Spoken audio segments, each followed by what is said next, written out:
Wakati Mungu alimtuma mwanawe. Mungu anamtuma mwanae ambaye amezaliwa na mwanamke. Ambaye huyu amezaliwa na nani? Mwanamke. Lengo la huyu kuzaliwa na mwanamke ni nini? Kwa nini Mungu amtume? Kwa sababu ngoja niwaambie, kwani aliyesema kwamba kwa maana mshahara wa dhambi ni alikuwa nani? Naongea na watu na binadamu.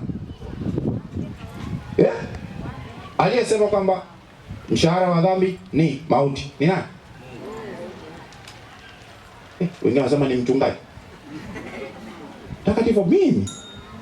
Aliyesema ni nani? Ni Mungu okay.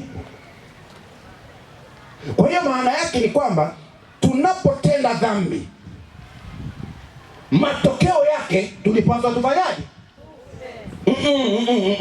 Yaani ile dhambi ambayo uliitenda wakati fulani, sharti lilikuwa wewe ufe. Lakini mbona mpaka sasa uko hai? Yesu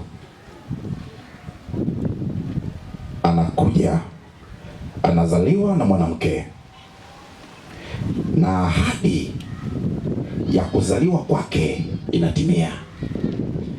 Na anapozaliwa akiwa na ubinadamu wa 100% na uungu wa 100%, ajenda kubwa ilikuwa ni kumuokoa mwanadamu, ili kwamba hata ujapotenda dhambi, ile adhabu ya kufa isiwe kwako na isiwe kwangu.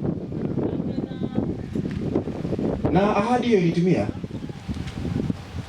Hello? Yes. Bwana atimizaye ahadi. Habari gani?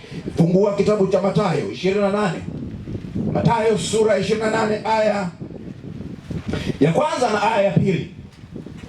Mathayo sura ya 28 aya ya kwanza na ya pili. Ipo ahadi nyingine baada ya ahadi ambayo Yesu anazaliwa, ili mimi na wewe tupate nafasi ya pili, tupate uzima tena.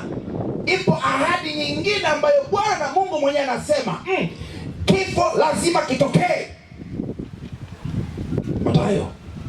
Mathayo, neno la Bwana linasema, hata Sabato ilipokwisha ikipambazuka siku ya kwanza ya juma, Mariamu Magdalena na Mariamu yule wa pili walikwenda kutazama kaburi.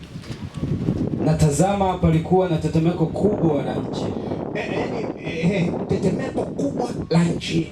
Kwa sababu malaika wa Bwana alishuka kutoka mbinguni. Akaja akiliviringisha lile jiwe akalikalia.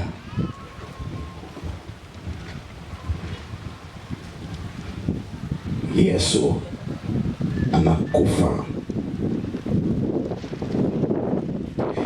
na ahadi ya Mungu ni kwamba atakufa, lakini atakaa kaburini siku 3 na atafufuka.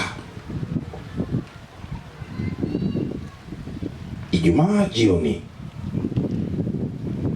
yapata saa 9 Yesu anakufa. Ahadi na kilichonenwa kwamba atakufa kinatokea, na alisema kwamba hatakaa muda, atafufuka baada ya Sabato. Yesu anafufuka.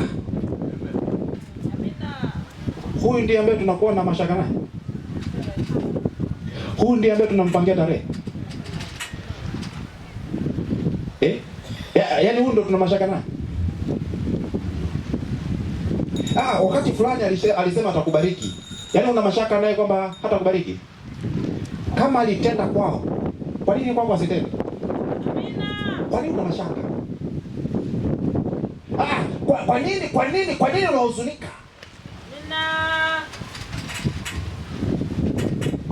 Yupo Bwana atimizaye ahadi. Amina. Na yeye anasema msifadhaike mioyoni mwenu, mnamwamini Mungu, niaminini, kwa sababu nyumbani mwa Baba yangu muna nini? Tena sio kidogo, makao mengi. Yaani ninakwenda kuandalia mahali ili nilipo mimi, oh haleluya, nanyi pia muwepo. Ndio mashaka naye.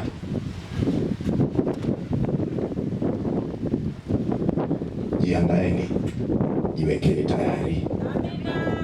Mwana wa Adamu anakuja katika saa usiyoidhani. Amina. Na ngoja niwaambie, jiweke tayari. Amina. Aweza kuja hata sasa. Amen. Mungu atusaidie.